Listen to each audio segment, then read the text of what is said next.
Ang mga kalabaw sa El Nido, hindi lang daw sa pag-aararo masunurin. Basic din daw para sa mga ito ang pagsunod sa tricks. Good. Luhod. Yan.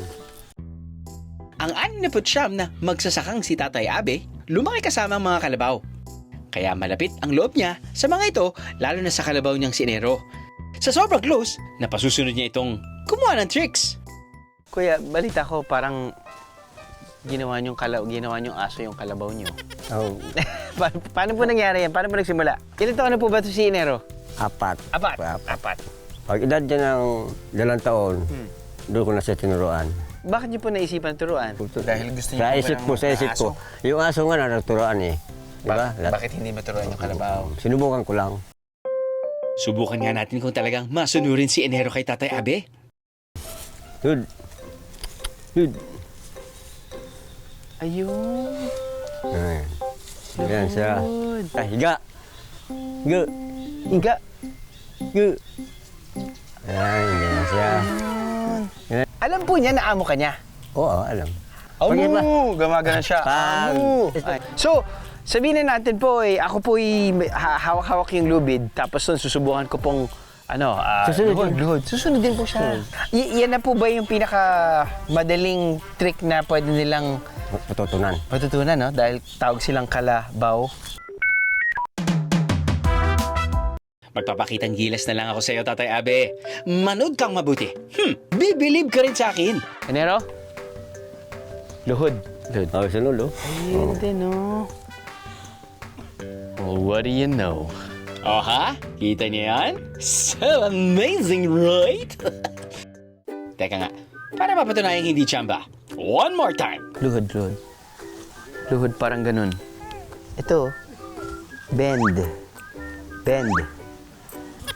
Luhod. Ayaw. Wala. Luhod. Lib. Lid.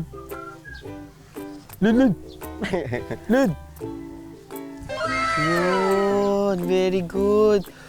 Higa. Ang pagiging masunurin ni Enero, hindi lang hanggang sa kanilang sakahan. Nagmarka rin ito sa kasaysayan ng barangay, Barutuan. Dahil ang pagpapaluhod ng mga kalabaw sa kanilang lugar, isang tradisyon na ilang dekada na palang nawala. Pero ngayong taon, sinubukan nilang ibalik ang tradisyon. Siyempre, unang taon naming sinusubukang i-revive yung kulturang ito at tradisyon.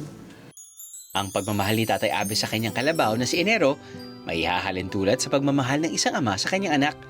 Love talaga yan. Kasi mula na maliit pa, kala ko parang anak na pag gising, so umaga pagkakapis, siya kagad ang nauna, pakainin. Ayan.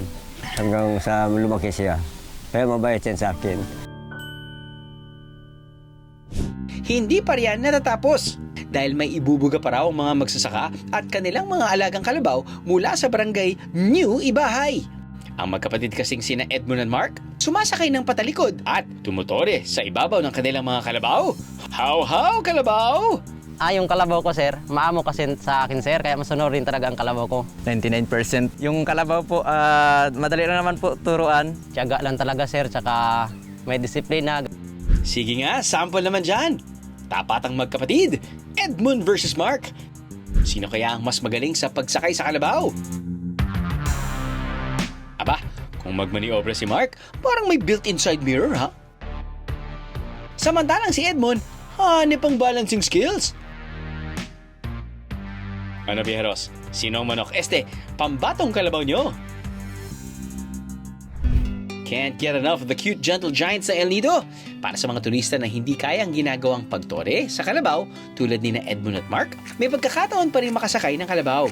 Recommend po namin yung pagsakay sa Carabao kasi masaya talaga siya and baka hindi nyo pa ma-experience sa ibang lugar. Ano, nabiting ka sa biyahe? Cool!